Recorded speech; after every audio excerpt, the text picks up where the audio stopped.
Kapansin-pansin ito sa performance ng SB19 sa Rome, Italy, sama sa Roma.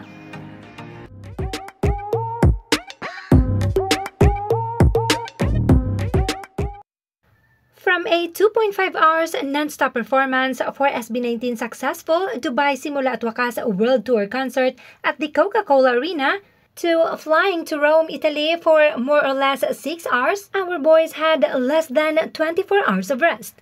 At sigurado yang may paghahanda at rehearsal pa silang ginawa bago pa man ang kanilang Sama sa Roma event. Now, fast forward to their performance wherein wala silang backup dancers and had to rely with themselves and each other. Now, mind you, this is a free event pero sinigurado pa din ng SB19 na the audience will get 100% from them.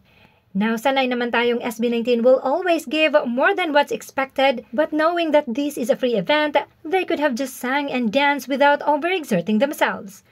But looking at their performance, they sang and danced with a full choreo. Wala kang maririnig at makikita na pagod sa kanilang boses at sayaw. In fact, every performance stands out. Free event man, but their performance, energy, stage presence are the same as with their paid events.